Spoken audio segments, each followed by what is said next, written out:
శ్రీరామాయ నమః. శ్రీమద్ వాల్మీకి రామాయణం సుందరకాండం ప్రథమ సర్గ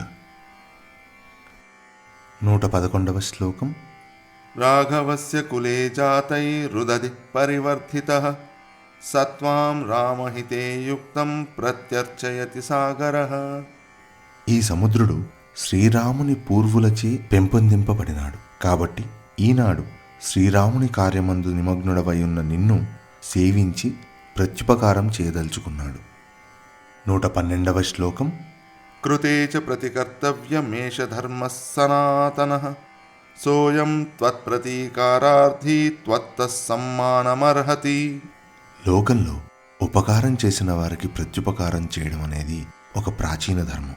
శ్రీరాముడికి ప్రత్యుపకారం చేయకోరిన ఈ సముద్రుడు నీకు చేయు సన్మానాన్ని స్వీకరించి ఆయనని గౌరవించుము. 113వ శ్లోకం. త్వన్నిమిత్తమనేనాహం బహుమానాత్ ప్రచోదితః తిష్టత్వం కపిశార్దూల మై విశ్రమ్య గమ్యతాం. 113వ శ్లోకము 114వ శ్లోకము ఇవి కలిపి తెలుసుకుంటే గాని పూర్తిగా అర్థం కాదు. అందుకని 114వ శ్లోకం తర్వాత రెండో కలిపి ఒకేసారి తెలుసుకుందాం. 114వ శ్లోకం.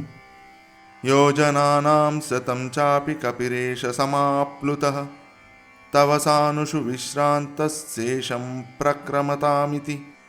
ఈ హనుమంతుడు 100 యోజనాల సముద్రాన్ని దాటి వెళ్తున్నాడు.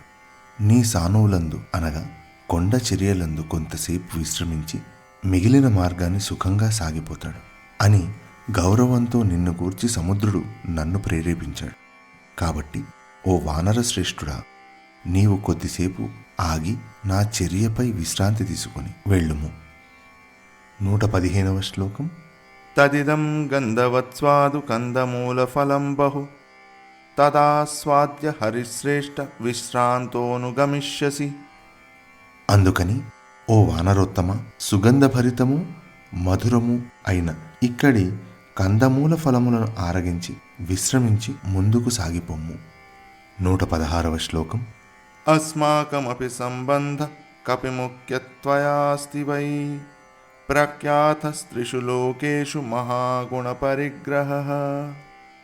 ఓ మహాత్మా, నీతో మాకు కూడా సంబంధం ఉంది సుమా. మహాగుణ సంపన్నుడవైన నీవు త్రిలోకాలందు ప్రసిద్ధుడవు. 117వ శ్లోకం. వేగవంతః ప్లవంతో ఏ ప్లవగా మారుతాత్మజ తేషాం ముఖ్యతమం మన్యే త్వామహం కపికుంజర. ఓ వానరోత్తమ, లోకములో గల వేగ సంపన్నులైన వానరులందరిలోకి నీవే ముఖ్యుడవని నేను భావిస్తున్నాను. 118వ శ్లోకం. అతిథిక్కిల పూజార్హ ప్రాకృతోపి విజానతా ధర్మం జిజ్ఞాసమానేన కిం పునస్త్వాదృశో మహాన్. ధర్మము తెలిసిన వారికి, తెలుసుకోవాలనే కోరిక గలవారికి పామరుడైన అతిథి పూజనీయుడే కదా. అలాంటిది నీలాంటి మహాత్ముడైనచో ఇంకా చెప్పవలసినదేమున్నది. 119వ శ్లోకం. త్వం హి దేవ వరిష్ఠస్య మారుతస్య మహాత్మనః పుత్రస్తస్యైవ వేగేన సదృశః కపికుంజర. ఓ వానరశ్రేష్ఠుడా, నీవు దేవతలలో అగ్రగణ్యుడు మహాత్ముడు అయిన వాయుదేవునకు పుత్రునవు. వేగములో నీవు ఆ వాయుదేవునకే సాటైన వాడవు. 120వ శ్లోకం. పూజితే త్వయి ధర్మజ్ఞ పూజాం ప్రాప్నోతి మారుతః తస్మాత్ త్వం పూజనీయో మే శృణుచాప్యత్ర కారణం. నిన్ను పూజిస్తే ఆ వాయుదేవుణ్ణే పూజించినట్టవుతుంది. ఓ ధర్మజ్ఞుడా, అందువలన నీవు మాకు పూజనీయుడగుచున్నావు. నిన్ను పూజించుటలో మాకు ఇంకొక కారణం కూడా ఉన్నది. దయచేసి వినుము. 121వ శ్లోకం. పూర్వం కృతయుగే తాత పర్వతాః పక్షిణో భవన్ తే హి జగ్ముర్దిశః సర్వా గరుడానిలవేగినః. నాయన, పూర్వము కృతయుగంలో పర్వతాలకి రెక్కలుండేవి. ఆ పర్వతాలు గరుత్మంతునిలాగా వాయుదేవుళ్లాగా మహావేగంతో సకల దిక్కులకు ఎగిరిపోతూ ఉండేవి.